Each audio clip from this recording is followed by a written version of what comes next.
Chapter 4 of CGST act 2017 के last part में, जहाँ पे time and value of supply हम कवर कर रहे थे, जहाँ पे टाइम जो है सेक्शन 12, 13, 14 हमने कवर किया था, और वैल्यू जो लास्ट पार्ट में हमने कवर किया था लास्ट डिस्कशन में, तो वो सेक्शन 15 वैल्यू ऑफ सप्लाई का हमने section 15 section 15 subsection 1, section 15 subsection 2, section 15 subsection 3, 4, 5।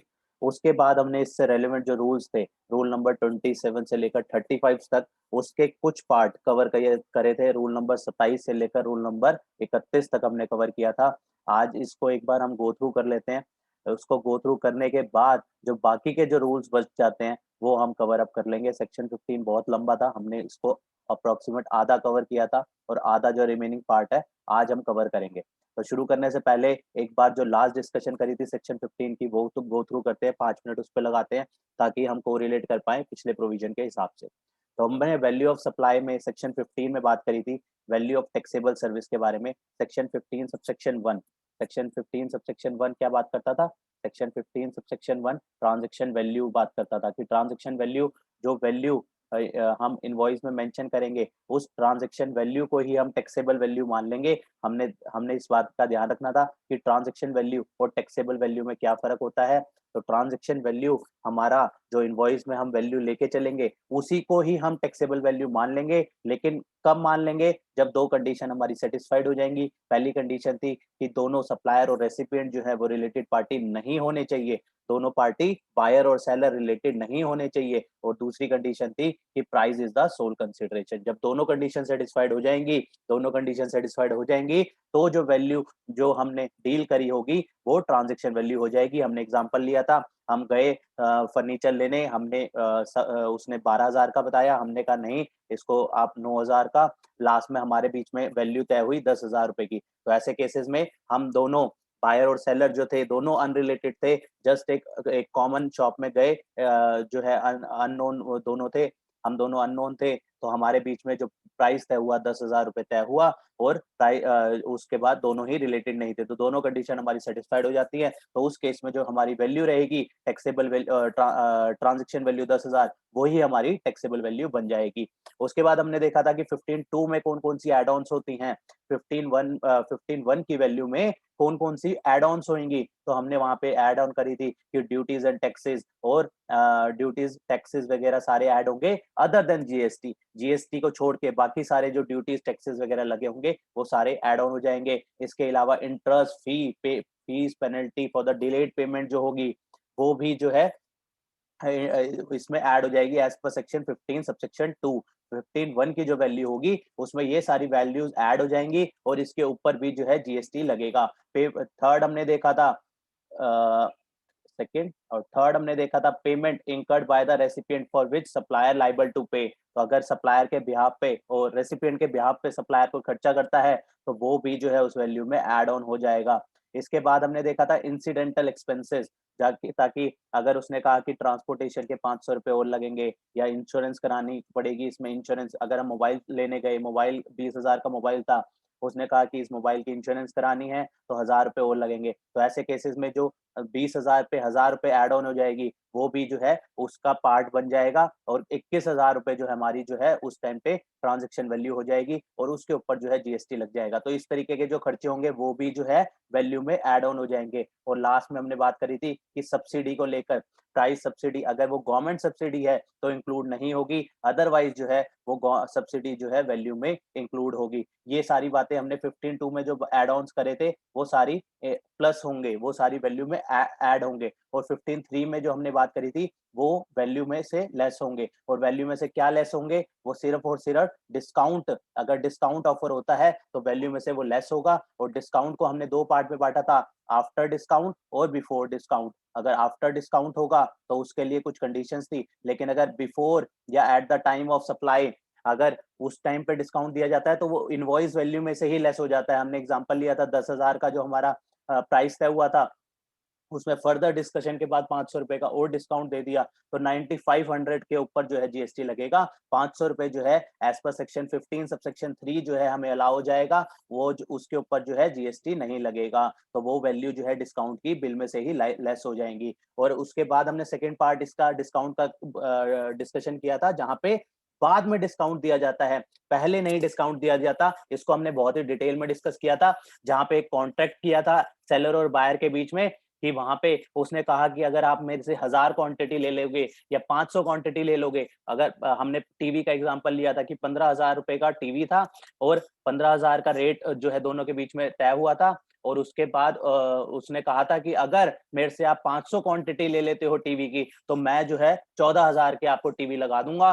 तो उसने 500 तक की जब तक सप्लाई हुई, पहले 100 टीवी गए, फिर 250 टीवी गए, फिर 150 टीवी गए। तो जब जब उसकी टोटल सप्लाई 500 क्वांटिटी की सप्लाई हो गई, तो फिर उसको एलिजिबल हो गया रेसिपिएंट कि उसको 14,000 रुपए का प्राइस लगाया जाए। उसको 1000 रुपए का डिस्काउंट के लिए वो एलिजिबल हो गया। तो ऐसे केसेस में जो है वो उसको क्रेडिट नोट इश्यू करेगा, सप्लायर उसको क्रेडिट नोट इश्यू करेगा।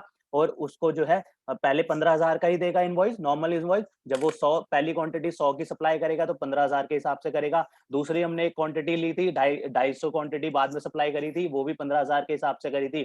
तीसरी क्वांटिटी 150 क्वांटिटी जो सप्लाई करी थी, वो भी 15,000 से करी थी। जब टोटल इसका 500 क्वांटिटी हो गया, तो जो है इसका प्राइस 14,000 करने के लिए 1000 रुपए का जो है 500 रुपए, 500 क्वांटिटी के ऊपर 1000 रुपए का डिस्काउंट जो देना है, उसके लिए जो है सप्लायर को जो है क्रेडिट नोट इश्यू करना पड़ा था रेसिपिएंट को। और उसके ऊपर जो है कंडीशन लगा दी गई थी डिपार्टमेंट ने कि अगर इस तरीके का डिस्काउंट देना है जो कि बाद में डिस्काउंट दिया जाएगा, उसके लिए दो कंडीशन डाल दी गई थी कि एक तो यहाँ पे दो कंडीशन कौन कौन सी थी, एक तो आईटीसी रिवर्स करना होगा और दूसरी कंडीशन थी कि दोनों के बीच में पहले से ही एग्रीमेंट हो, इस तरीके का पहले से ही एग्रीमेंट हो। और दूसरा क्या था कि आईटीसी जो रेसिपिएंट है उसका आईटीसी जो है वो रिवर्स करे। वो आईटीसी रिवर्स क्यों करे, उसके पीछे मैंने लॉजिक भी बताया था कि आईटीसी रिवर्स इसलिए करना जरूरी है, एक तरफ से जो है सप्लायर को जो है डिपार्टमेंट अलाउ कर रहा है कि आप अपनी वैल्यू को रिड्यूस करो, आप अपनी वैल्यू को रिड्यूस करो, मतलब गवर्नमेंट अलाउ कर रही है कि मैं उसके बाद टैक्स कम आए। लेकिन उस साथ में कंडीशन भी लगा रही है कि रेसिपिएंट ने जो क्रेडिट ले लिया था 15,000 के ऊपर, वो भी जो है 1000 क्वांटिटी के हिसाब से अपना क्रेडिट को भी कम करे, क्योंकि जब 15,000 का ओरिजिनल इनवॉइस आया होगा तो 15,000 के हिसाब से उसने क्रेडिट लिया होगा। अब जब 14,000 पे आ रहा है तो उसको अपना क्रेडिट भी रिड्यूस करना है, इसलिए वहां पे सेकंड कंडीशन ये लगा दी थी। पहली तो यही होनी चाहिए कि पहले से दोनों के बीच में एग्रीमेंट हो कि ऐसे ऐसे अगर सेल होगी तो इतना इतना डिस्काउंट दिया जाएगा। दूसरी कंडीशन थी कि जिसने क्रेडिट लिया है वो भी अपना क्रेडिट जो है रिवर्स करे, अपना क्रेडिट जो है रिवर्स करे। ये हमने सारी डिस्कशन करी थी सेक्शन 15(1) और सेक्शन 15(2) में क्या क्या एड ऑन्स होंगे और सेक्शन 15(3) में क्या क्या लेस होगा, और लेस होने में सिर्फ डिस्काउंट का पोर्शन था। इसके बाद हमने सेक्शन 15(2) 15(3) करने के बाद हमने बात करी थी सेक्शन 15(4) और 15(5) की, जो कि बताता था, जो कि बात करता था कि अगर ऊपर हमारी इन सेक्शंस के तहत अगर वैल्यू नहीं निकल रही तो आप कहाँ आ जाओगे, नीचे रूल्स में आ जाओगे। रूल नंबर 27 से लेकर रूल नंबर 35 तक में आ जाओगे। बहुत ही इंपॉर्टेंट रूल्स हैं, एक एक रूल बहुत इंपॉर्टेंट है। जहां पे हमने रूल नंबर 27 किया था, रूल नंबर 27 में हमने डिस्कशन करी थी, जहां पे जो दो कंडीशन थी सेक्शन 15 की, price is the sole consideration, और दूसरी कंडीशन थी कि दोनों के दोनों रिलेटेड पार्टी नहीं होने चाहिए। तो ये दोनों कंडीशन अगर वॉयलेट हो जाती है तो सेक्शन 15 सबसेक्शन 1 में कवर नहीं होगा, तो उसको नीचे रूल्स में आना पड़ेगा। तो रूल नंबर 27 जो है, पहला रूल जो था वो यही बात करता था कि अगर अगर price is the sole consideration नहीं है तो रूल 27 के हिसाब से वैल्यू निकाली जाएगी। और 27 के हिसाब से क्या वैल्यू निकाली जाएगी, वहां पे था ओपन मार्केट वैल्यू ले लेंगे, उस प्रोडक्ट की ओपन मार्केट वैल्यू ले लेंगे। जैसे दोनों पार्टी अगर रिलेटेड पार्टी या फिर price is the sole consideration में क्या लिया था हमने कि हम एक्सचेंज कर रहे हैं कोई चीज, हम वहां पे हमने एग्जांपल लिया था कि मैं जो है प्रिंटर बनाता हूं और मेरे को लैपटॉप की जरूरत है, तो मैं लैपटॉप की दुकान पे गया, मैंने वहां से उसको बोला कि भैया मुझे लैपटॉप चाहिए। उसने कहा 50,000 की इसकी वैल्यू है। उसको उसके दुकान में प्रिंटर्स भी थे, तो मैंने उसको कहा उसको अपना कार्ड दिया कि मैं प्रिंटर बनाता हूँ, अगर आपको रिक्वायरमेंट होगी तो बताना। तो उसने कहा कि हाँ ये मॉडल तो मुझे चाहिए। ऐसे इस तरीके से वहां पे हमारा कॉन्ट्रैक्ट हो गया था। और उसने कहा था 2 प्रिंटर आप भेज दो, 10,000 रुपए के हिसाब से 2 प्रिंटर की वैल्यू 20,000 रुपए बन गई। तो 50,000 का मैंने लैपटॉप लिया था और 10,000 के 2 लैपटॉप दिए थे। तो वहां पे हमारे जैसे ही price is the sole consideration नहीं बनी, अगर सिर्फ 50,000 रुपए का मैं देता, वो लैपटॉप ले आता, तो सेक्शन 15(1) में ऊपर ही कवर हो जाता। लेकिन यहाँ पे कब आना पड़ता, यहाँ पे इसलिए आना पड़ गया कि यहाँ पे हम दोनों के बीच price is the sole consideration की जो कंडीशन थी वो वायलेट हो गई, और हमें जो है, मैं उससे लैपटॉप लेके आ रहा हूँ और अपने प्रिंटर दे रहा हूँ, तो हमें रूल 27 में आना पड़ गया। रूल 27 के हिसाब से क्या वैल्यू निकली, ओपन मार्केट वैल्यू, मार्केट में जाके जो है उस लैपटॉप की वैल्यू लगाई जाएगी, क्योंकि हम जो है एक तरीके से दोनों मिल गए हैं। तो वहां पे क्या हो सकता है मुझे वो लैपटॉप अब 50,000 की जगह वो 48,000 का ही दे दे। तो ऐसे केसेस में 15(1) से बाहर आके रूल 27 में आ गया, और रूल 27 पहला कहता है ओपन मार्केट वैल्यू। उसके बाद हमने बात करी थी कि ओपन मार्केट वैल्यू नहीं मिलती, तो उस केस में पॉइंट नंबर बी क्या कहता है कि हमने जो कंसिडरेशन दी लैपटॉप की, उसमें उसमें ऐड कर दो प्रिंटर की वैल्यू। हमने जो कंसिडरेशन दी थी लैपटॉप की, उसमें प्रिंटर की वैल्यू ऐड कर दो। तो हमने एग्जांपल लेके चले थे, तो वहां पे हमने एग्जांपल के तहत वहां पे प्रिंटर की वैल्यू जो लैपटॉप की जो कंसिडरेशन दी थी, हमने बैलेंस पोर्शन दिया था 30,000 रुपए का, तो वहां पे हमने 30,000 रुपए का बैलेंस पोर्शन और प्रिंटर की जो वैल्यू बन रही थी हमारी 20,000, हमने इस तरीके से वहां पे ऐड करके पॉइंट नंबर बी के तहत वहां पे 50,000 की वैल्यू निकाल ली थी। पॉइंट नंबर सी कहता था कि अगर ए और बी दोनों में कवर नहीं होता, तो क्या करना है हमें, लाइक काइंड एंड क्वालिटी, उससे मिलता जुलता जो लैपटॉप है, उसकी जो सेम कॉन्फ़िगरेशन का है। मैंने जो लैपटॉप देखा वो i5 था, 8 जनरेशन था, तो उसने कहा कि भैया आप इस लैपटॉप को छोड़ो, इससे similar i5 8 generation 1 terabyte hard disk, इसी कॉन्फ़िगरेशन का जो लैपटॉप सिमिलर मार्केट में जिस रेट पे मिल रहा है, उसकी वैल्यू ले लो। पॉइंट नंबर सी में कहता है। तो point number A B C तीनों में वैल्यू नहीं मिलती, तो पॉइंट नंबर डी में आ जाते हैं। पॉइंट नंबर डी क्या बात करता था कि भैया रूल नंबर 30-31 में चले जाओ।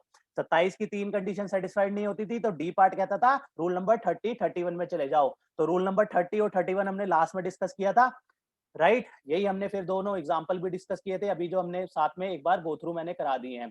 रूल नंबर 28 बात करता था 15(2) की दूसरी कंडीशन क्या थी, जहां पे सप्लायर और रेसिपिएंट जो है रिलेटेड पार्टी है। रिलेटेड पार्टी है, इसका मतलब क्या था कि वहां पे 15(1) में कवर नहीं होगा, तो कहां पे आएगा, रूल नंबर 28 में आ जाएगा। रूल नंबर 28 क्या कहेगा कि वहां पे रूल नंबर 28 में अदर देन एजेंट था। रिलेटेड पार्टी की जब हमने डेफिनेशन कवर करी थी, तो रिलेटेड पार्टी की ये डेफिनेशन थी, तो इसका पॉइंट नंबर लास्ट वाला जो पॉइंट नंबर था, यहाँ पे हमने बात कर दी थी कि यहाँ पे सोल एजेंट भी जो है वो रिलेटेड पार्टी माना जाता है। यहाँ पे सोल एजेंट रिलेटेड पार्टी माना जाता है, लेकिन अगर एजेंट वाला रिलेटेड पार्टी है तो रूल नंबर 28 में नहीं आएगा, वो रूल नंबर 29 में आएगा। ठीक है, तो 28 नंबर पे हमने किसकी बात करी थी, वो रिलेटेड पार्टी की other than agent. Other than agent की हमने वहां पे बात करी थी, और अदर देन एजेंट में जो वैल्यूएशन निकालनी थी, उसका भी सेम फिनोमिना था जो रूल नंबर 27 में था।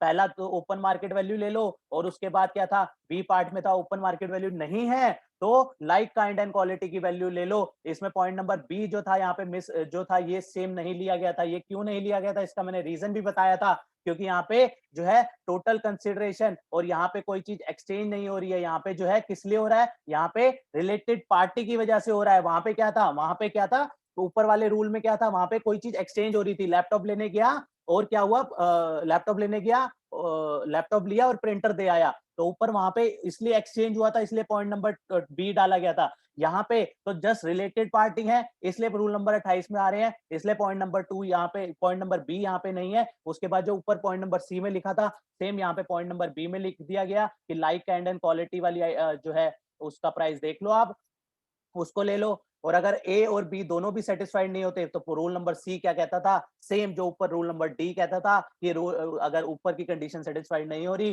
तो रूल नंबर 30 और 31 में चले जाओ। रूल नंबर 30-31 क्या कहता है, हमने लास्ट में डिस्कस किया था, वो दोबारा मैं रिवाइज करा दूंगा। इसके बाद हमने इसको चार्ट फॉर्म में डिस्कस किया था रूल नंबर 28 को, कि वैल्यू ऑफ द सप्लाई अगर डिस्टिंक्ट और रिलेटेड पर्सन के की वजह से है, अदर देन एजेंट, हमें ध्यान रखना है कि अदर देन एजेंट है तो रूल नंबर 29 में कवर होगा। यहाँ पे हम वो रिलेटेड पार्टी कर रहे हैं अदर देन एजेंट वाले, तो रूल नंबर 28 में हम तो अदर देन एजेंट। तो हमने पहली कंडीशन यहाँ पे क्या थी, ओपन मार्केट वैल्यू ले लो। अगर ओपन मार्केट वैल्यू मिल जाती है तो हमारी वो ही वैल्यू ऑफ सप्लाई बन जाएगी। अगर ओपन मार्केट वैल्यू नहीं मिलती, तो वहां पे हम क्या करेंगे कि price of the same item देख लेंगे। अगर वो मिल जाती है तो वो हमारी वैल्यू ऑफ सप्लाई बन जाएगी। अगर वो भी नहीं मिलती, तो हमें जो है रूल 30-31 में जाना होगा। पहले 30 में जाना होगा और उसके बाद 31 में जाना होगा, क्योंकि यहाँ लिखा था इन दैट ऑर्डर, पहले 30 फॉलो करना होगा फिर 31 फॉलो करना होगा। इसकी दो एक्सेप्शन मैंने बताई थी। दो एक्सेप्शन क्या क्या थी, जहां पे फर्दर सप्लाई, जो रिलेटेड पार्टी है ए और बी, हमने एग्जांपल लिया था, ए और बी रिलेटेड थे, लेकिन बी जो है आगे कस्टमर को दे रहा है जो कि रिलेटेड नहीं है, तो हमने उस ए और बी की जो ट्रांजेक्शन हुई है उसके बीच में वैल्यू निकालने के लिए क्या तय किया था कि आप ए और बी की ट्रांजेक्शन वैल्यू निकालने के लिए जो बी जो आगे सेल कर रहा है जिस प्राइस पे, उसका 90% जो है वैल्यू ले सकते हो, ये अलाउ करा गया था प्रोवाइडेड दैट के अंदर। राइट, हमने इसका एग्जांपल भी लेके चले थे, यही बात हमने यहाँ पे लिख भी दी थी मैंने, और उसको हमने डिस्कस भी कर लिया था। उसके बाद एक और प्रोवाइजो इस रूल में था, रूल नंबर 28 के अंदर एक प्रोवाइजो और था, जहां पे फुल आईटीसी अगर अलाउड है, ए और बी रिलेटेड पार्टी है, माना रिलेटेड पार्टी है, लेकिन बी जो है वो एलिजिबल है पूरे आईटीसी के लिए, बी जो है वो आईटीसी के लिए एलिजिबल है, तो वो कहता है कि ऐसे केसेस में ओपन मार्केट वैल्यू जो है आप इनवॉइस वैल्यू ही ले लो। हमें पता है आप रिलेटेड पार्टी हो तो आप वैल्यू कम दिखाओगे, लेकिन फिर भी गवर्नमेंट ने अलाउ किया, उसके पीछे रीजन भी बताया था। वो अलाउ क्यों किया? क्योंकि आईटीसी मिल जाना है तो गवर्नमेंट को वैसे ही कुछ नहीं मिलना, अगर गवर्नमेंट ने आईटीसी अलाउ करना है तो गवर्नमेंट को वैसे ही कुछ नहीं मिलना, तो इसलिए अगर कम वैल्यू भी डाल दी तो कम ही आईटीसी अलाउड होगा। मैंने रीजन भी इसके पीछे बता दिया था, यही सारी बातें जो है लास्ट में लिख दी गई थी। इसके बाद हमने किया था rule number 29। Rule number 29 agent का कवर करता था, रिलेटेड पार्टी ऊपर बाकी के कवर थे, यहाँ पे एजेंट वाला केस था। अगर एजेंट वाले केस में प्रिंसिपल एजेंट वाली ट्रांजेक्शन है, उस केस में भी जो है ओपन मार्केट वैल्यू, पहली वही कंडीशन। उसके बाद जो कंडीशन थी 90% of the price charge from the like kind and quality, इसमें हमने एग्जांपल भी लिया था ग्राउंड नट्स का, जहां पे प्रिंसिपल ने एजेंट को ग्राउंड नट्स दिए कि सेल कर 5,000 रुपए के हिसाब से इसको सेल कर। वहां पे क्या था, इंडिपेंडेंट सप्लायर से जब वो ले रहा था तो 4550 रुपए के हिसाब से मिल रहा था, तो हमें 5,000 इंटू 90%, जो हमारा 4500 रुपए वैल्यू बनती थी, या फिर 4550 जो हमारी ओपन मार्केट वैल्यू थी, हम दोनों में से कुछ भी ले सकते थे। हमारे लिए ये जो था ये ऑप्शनल था, तो हमने यहाँ पे 4500 रुपए जो है हमारी लास्ट में हमने वैल्यू निकाली थी। हमने इसको जो है डायग्रामेटिक फॉर्म में भी डिस्कस किया था। इसके बाद यही पॉइंट नंबर बी वही बताता है कि अगर यहाँ पे भी वैल्यू ना निकले 29 में, तो 30-31 में आ जाना, और पहले 30 को फॉलो कर लेना, फिर 31 को फॉलो कर लेना। तो ये हमने डिस्कस करने के बाद एट लास्ट 27, 28, 29 को डिस्कस करने के बाद हमारा जो लास्ट बनता है, जो कि हमारे को 27 भी लास्ट में 30-31 में ला रहा था, 28 भी लास्ट में 30-31 में ला रहा था, और 29 भी लास्ट में हमें 30-31 में ला रहा था। तो 30-31 आखिर है क्या, वो हमने डिस्कस किया था। तो रूल नंबर 30 कहता था कि आप कॉस्ट का 110% जो है वैल्यू ले लो, जो आपकी कॉस्टिंग बनी है उसका 110% जो है वैल्यू ले लो, वो वैल्यू जो है हम रूल 30 में जो है आपको अलाउ कर देंगे। उसके बाद रूल 31 में कहता था अगर फिर भी आपकी वैल्यू नहीं निकलती तो आप जस्टिफाइड जो वैल्यू आपको रीजनेबल मेथड के हिसाब से लगती है आप वो ले लो, फिर उसको हम देख लेंगे, डिपार्टमेंट और एसएससी आपस में देख लेगा कि वो वैल्यू जो है आपने ली है वो जस्टिफाइबल है कि नहीं है। और इसमें जो हमने रूल नंबर 30 बात करी थी, इसमें कॉस्ट ऑफ गुड्स की तो वैल्यू निकल जाएगी, क्योंकि प्रोडक्शन बेस्ड है, प्रोडक्शन में तो वैल्यू निकल जाएगी, इसलिए उसका 110% ले लेंगे। लेकिन सर्विसेज का क्या होगा, इसलिए यहाँ पे रूल नंबर 31 का प्रोवाइजो में डाला गया था। अगर सर्विसेज का केस है तो आप जो है रूल 30 की जगह सीधा रूल 31 पे आ सकते हैं, रूल 30 को इग्नोर करके सीधा आप रूल नंबर 31 में आ सकते हैं, क्योंकि सर्विसेज के केस में आप कॉस्ट ऑफ प्रोडक्शन कहां से लाओगे। तो ये हमने सारी डिस्कशन करी थी प्रीवियस डिस्कशन में, जहां पे हमने सेक्शन नंबर 15, उसके बाद रूल नंबर 27, 28, 29, 30 और 31 कवर करे थे। आज हम पार्ट करने जा रहे हैं इसके आगे के रूल्स को, रूल नंबर 31 ए से। रूल नंबर 31 ए जो है, ये नाम से ही बता रहा है कि रूल नंबर 31 ए है। ए मतलब कि ये बाद में इंसर्ट करा गया है, राइट, नहीं तो सीरीज में बोलता है कोई भी सेक्शन हो, अगर सेक्शन सेक्शन अगर किसी सेक्शन का मान लो सेक्शन 22 है, सेक्शन 22 सबसेक्शन 1 ए है, तो उसका मतलब क्या हो गया कि ये 1 ए बाद में इंसर्ट करा गया है।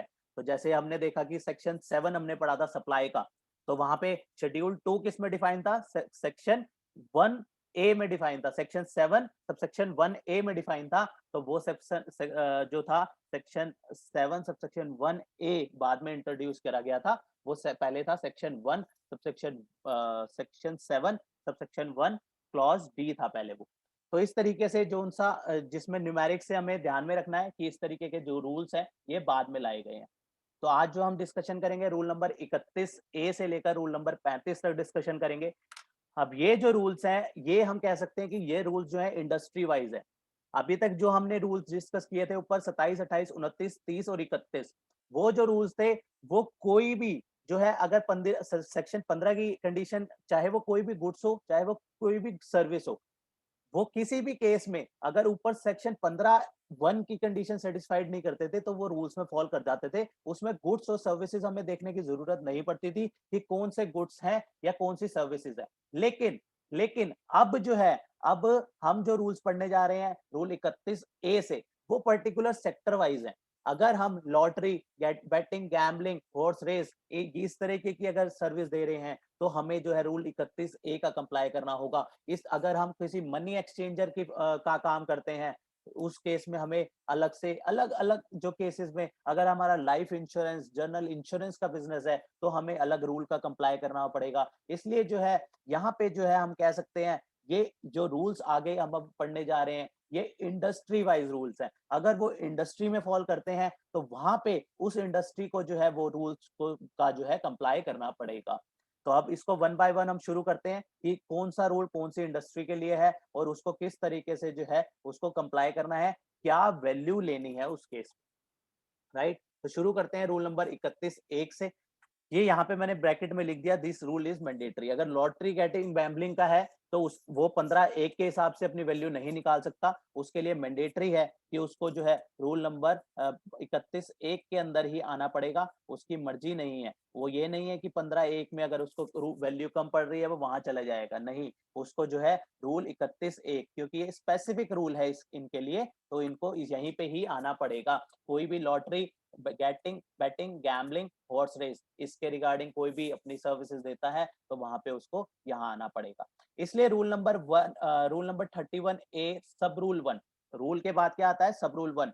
जब हमने स्टार्टिंग करी थी, तो जब मैंने रूल पढ़ाना शुरू किया था, तो हमने ये बात करी थी कि रूल क्या होते हैं। मैंने दोबारा एक बार डिस्कस कर देता हूँ, अगर किसी का मिस हो गया, ताकि उसको पता लग जाए, क्योंकि ये जो है, ये चीजें जो है कॉमन होती हैं एक्ट वाइज, तो ये हमें पता होनी चाहिए। हमें रूल्स जो फॉलो कर रहे हैं, वो रूल्स कहाँ होते हैं, एक्ट कैसे होते हैं। जब हमने कॉन्स्टिट्यूशन 101 अमेंडमेंट एक्ट पढ़ा था, तो वहां पे हमने ये बात करी थी कि वहां पे उसके रिगार्डिंग भी जो है पहले एक बिल बना होगा। बिल जब वो अप्रूव हो जाता है, तो वो एक्ट बन जाता है। जब वो एक्ट होता है, तो एक्ट में लिखा होता है कि इस तरीके के हमें जो है प्रोविजन का कंप्लाई करना है। ऐसे ऐसे सारे प्रोविजंस वहां पे डाले जाते हैं। उसकी एक्सेप्शन कोई होती है, वो प्रोवाइजो में डाली जाती है। लेकिन उसको किस तरीके से कंप्लाई करना है, क्या उसके रिगार्डिंग फॉर्म्स रहेंगे और क्या ड्यूरेशन रहेगी, वो सारी बातें जो है उसके रिगार्डिंग जो है रूल्स में लिखी जाती हैं। तो यहाँ पे जब वो बन गया सीजीएसटी एक्ट 2017, तो इसके रिगार्डिंग जो रूल्स इशू करे गए, वो सीजीएसटी रूल्स 2017 में इशू करे गए। तो इसके भी जो है दो पार्ट बन जाते हैं, पार्ट ए और पार्ट बी। अगर हम जब भी रूल्स करेंगे, तो आप नेट पे भी डाल सकते हैं कि सीजीएसटी रूल्स 2017 पार्ट ए, तो पार्ट ए में जो है आपको रूल्स का जो है क्राइटेरिया मिल जाएगा। जैसे अब हम जो रूल्स पढ़ रहे हैं, वो सारे पार्ट ए में लिखे हुए गए हैं वो रूल्स। तो हर चैप्टर के जो, जैसे अभी चैप्टर पढ़ रहे हैं वन बाय वन, तो हर चैप्टर के रिगार्ड में जो है रूल्स बनाए गए हैं कि इसका अगर फॉर्म कोई फाइल करना है, तो कौन सा फॉर्म फाइल करना है। तो वो सारी बातें यहाँ पे लिखी गई होती हैं, और किस तरीके से चलना है।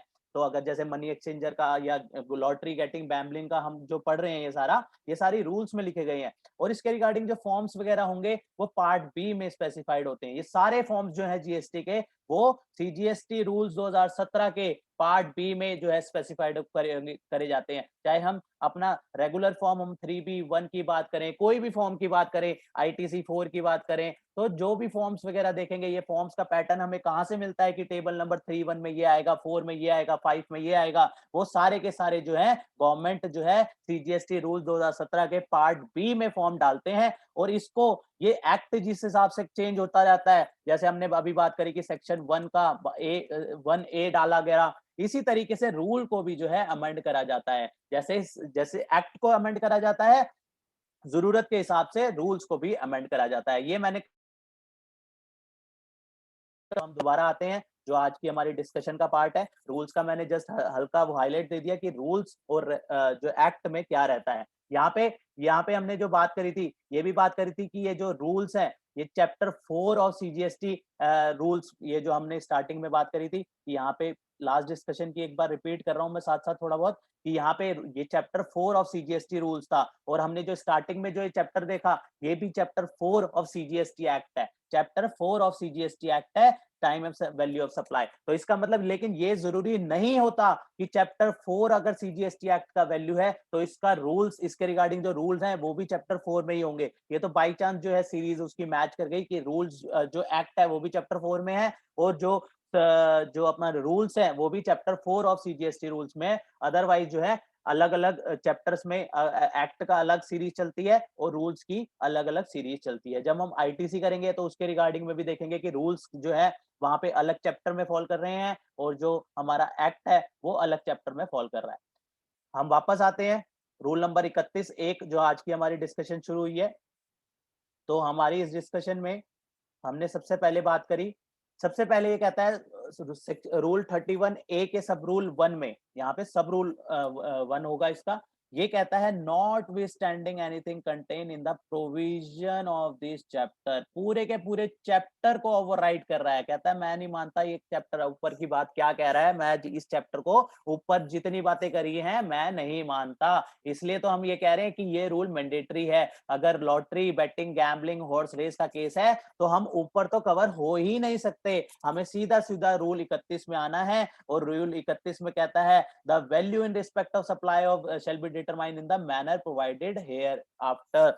जो इसमें मैनर दिया गया है इस हिसाब से जो है वैल्यू डिटरमाइन करनी पड़ेगी। सब रूल 2 कहता है value of supply of the lottery. यहाँ पे जो ये बात करता है सबसे सब रूल 2 में, रूल 31 ए के सब रूल 2 में जो बात करता है वो बात करता है अभी सिर्फ और सिर्फ पहले वाले केस की, लॉटरी की बात करता है कि लॉटरी का केस है तो क्या वैल्यू लेनी है, value shall be deemed to be, मानी जाएगी, वैल्यू मानी जाएगी 110 और divide by 128 of the face value.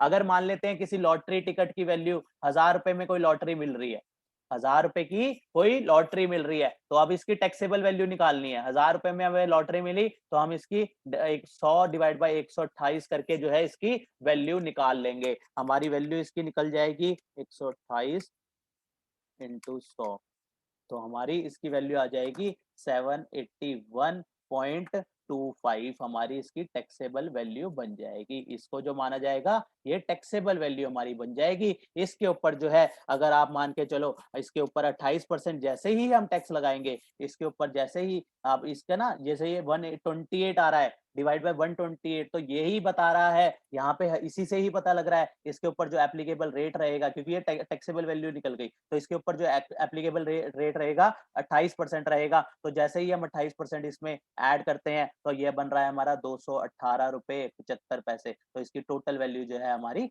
1000 रुपए की जो हमने टिकट बाय करी है ये हमारी टोटल वैल्यू निकल के आ जाएगी।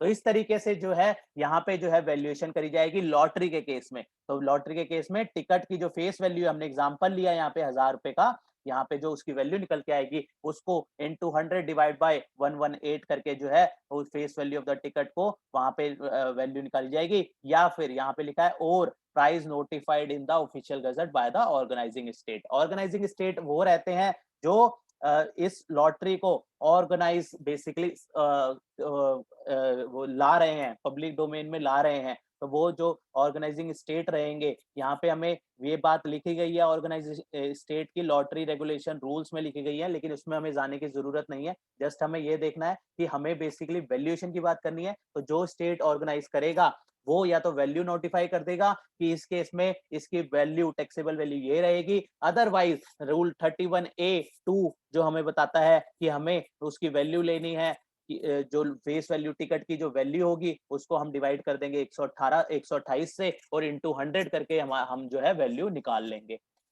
इसका सब रूल 3 बताता है the value of the supply of actionable claim in the form of betting, gambling, horse race. ये सारे के सारे क्या होते हैं, ये सारे के सारे एक्शनेबल क्लेम होते हैं। एक्शनेबल क्लेम क्या होते हैं, ये हमने जब गुड्स की डेफिनेशन पढ़ी थी तो वहां पे भी कवर करा था कि एक्शनेबल क्लेम किस किस को बोला जाता है। एक्शनेबल क्लेम हमने गुड्स की डेफिनेशन जब करी थी वहां पे इंक्लूड था एक्शनेबल क्लेम, लेकिन जब हमने शेड्यूल 3 किया था तो वहां पे शेड्यूल 3 में एक्शनेबल क्लेम डाला गया। तो इसका मतलब क्या था, एक्शनेबल क्लेम के ऊपर जीएसटी नहीं लगता, लेकिन उस पे भी एक्सेप्शन डाल दी गई थी कि अगर lottery, betting, gambling, horse race है तो वहां पे जो है ये शेड्यूल 3 से बाहर हो जाएगा। और शेड्यूल 3 से बाहर हो जाएगा तो उसका मतलब है कि ये वाले एक्शनेबल क्लेम पे जीएसटी लगेगा। और अब रूल 31A बताता है कि कितना जीएसटी लगेगा, क्या टैक्सेबल वैल्यू मानी जाएगी। तो पिछला सारा लिंक होना चाहिए, पिछला जितना हम करते जा रहे हैं ये सारा साथ साथ हमें लिंक होना चाहिए कि हमने यहाँ पे एक्शनेबल वैल्यू टर्म क्यों लिखी गई है, हमने एक्शनेबल क्लेम की जो है डेफिनेशन भी पढ़ी थी, तो स्टार्टिंग में सेक्शन 2 में भी हमने इसकी डेफिनेशन पढ़ी थी, गुड्स की डेफिनेशन में भी हमने इसकी बात करी थी, और ये सर्विसेज में कवर नहीं होता, ये गुड्स में कवर होता है। गुड्स में कवर होने के बाद वहां गुड्स में कवर किया गया, शेड्यूल 3 से इसको बाहर किया गया, लेकिन शेड्यूल 3 से जो एक्शनेबल क्लेम बाहर करे गए उसमें से भी बाहर कर दिए गए लॉटरी, बैटिंग, गैम्बलिंग और हॉर्स रेस। तो इसमें जो है जीएसटी लगना था, इनमें जीएसटी लगना था, तो कितना लगना था, किस हिसाब से लगना था, वो बताता है रूल 31A सब रूल 2 एंड सब रूल 3, राइट।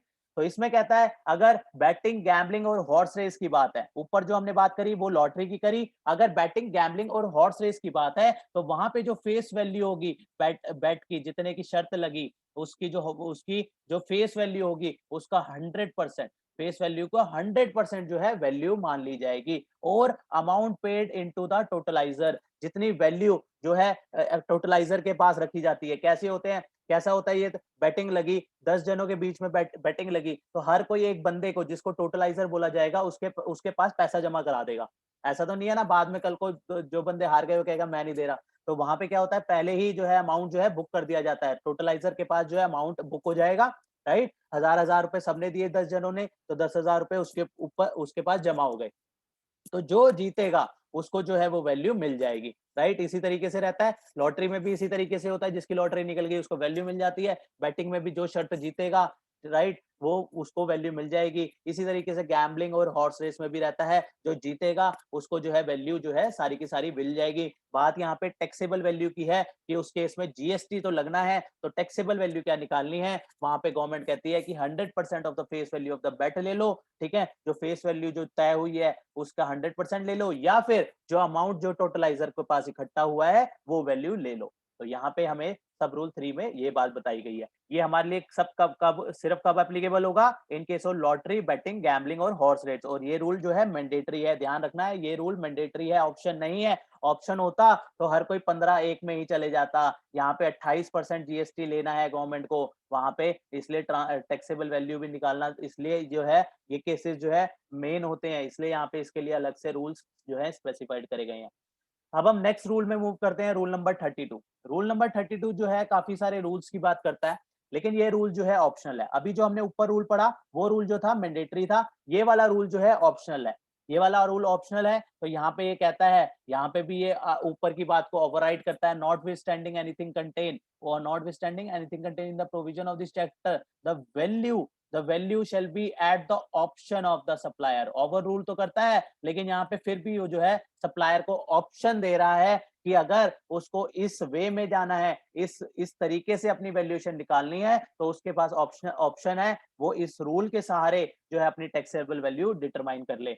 सबसे पहले सबसेक्शन 2 जो बात करता है वो करता है फॉरेन करेंसी के बारे में, फॉरेन करेंसी के बारे में, जहां पे परचेज और सेल ऑफ फॉरेन करेंसी है, चाहे इंक्लूडिंग मनी एक्सचेंजर, चाहे हम बैंक के थ्रू कह लें या किसी के थ्रू कह लें, हमें लगा लो, एग्जांपल लेके चलते हैं, हमें जो है बाहर जाना था, ऐसे केस में मान लो किसी को डॉलर चाहिए, ठीक है, यूरो चाहिए, कुछ भी मान लो, उसको दूसरी करेंसी चाहिए अदर देन इंडियन करेंसी, तो वहां क्या जाए, वो क्या करेगा, मनी एक्सचेंजर के पास जाएगा या फिर बैंक के पास जाएगा। तो वहां पे क्या होगा, बैंक के पास जाएगा, वहां पे वो पैसे देगा, ठीक है, मान लो उसको $1000 चाहिए और 70 रुपए का रेट चल रहा है, तो वहां पे वो क्या करेगा, वो पैसे देगा और जो है डॉलर ले लेगा, नॉर्मल ट्रांजेक्शन यही होगी। लेकिन बैंक अपने उसके अकॉर्डिंगली चार्ज लेगा, ऑब्वियसली बैंक भी तो बिजनेस कर रहा है, तो वो चार्ज लेगा। जब हम लेने जाएंगे तो अगर 70 रुपए का रेट होगा तो वो हमें महंगा देगा, वो 72 रुपए का देगा।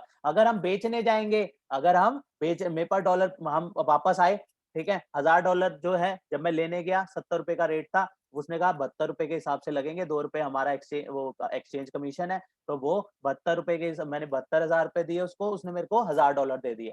अब उसमें से जो है $500 बच गए।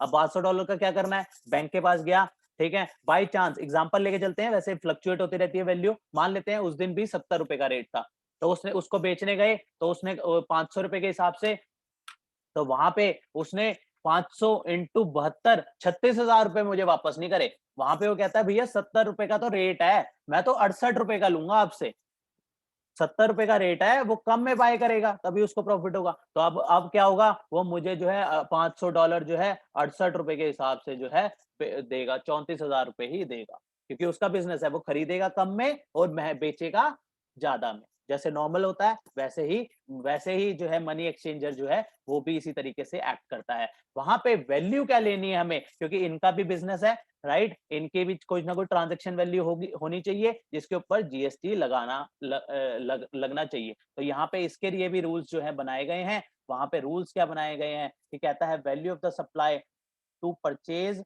चाहे परचेज करने जा रहे हैं या फिर सेल करने जा रहे हैं। अभी हमने दोनों का एग्जांपल लिया, सेल भी किया और जो बच गए वो पहले परचेज किए और जो बच गए उसको सेल कर दिया। तो हम वो उसके लिए भी सेल परचेज ट्रांजैक्शन होगी, हमारे लिए भी vice versa cell purchase transaction होगी, ठीक है, of the foreign currency, right, including money shall be determined by the supplier in the following manner. वो कहता है कैसे अब ये वैल्यू निकालनी है।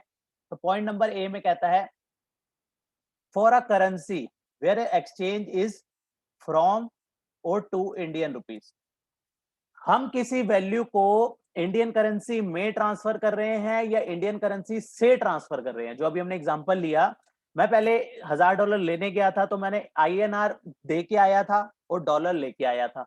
बाद में मैं डॉलर दे के आया, बैलेंस जो मेरे पास $500 बच गए थे, मैं वो डॉलर दे के आया और आईएनआर लेके आया। तो ऐसे केसेस में चाहे मैं इंडियन रुपी दे रहा हूं फ्रॉम या फिर ले रहा हूं, राइट, तो ऐसे केस में वैल्यू क्या डिटरमाइन होगी, shall be equal to difference in the buying rate और सेलिंग रेट, जो भी हमारी ट्रांजेक्शन है, as per the RBI reference rate for that currency at that time multiplied by the total unit of the exchange. समझ, इसको हम detail में समझते हैं कि क्या कहना चाह रहा है ये, फिर हम इसमें दोबारा आएंगे कि किस तरीके से इसकी वैल्यू जो है निकाली जाएगी। तो इसके लिए ये मान लेते हैं एचडीएफसी बैंक है, ठीक है, यहाँ जो है मिस्टर ए को जो है डॉलर की रिक्वायरमेंट थी, तो मिस्टर ए बैंक के पास गया, जो अभी हमने एग्जांपल लिया उसी को लेके चलते हैं। इसको $1000 की रिक्वायरमेंट थी, डॉलर 1000 की रिक्वायरमेंट थी।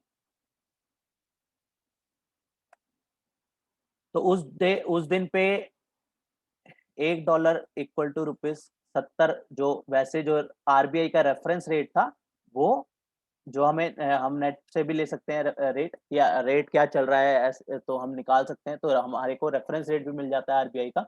तो मान लेते हैं एग्जांपल के तहत ये 70 रुपए रेट था।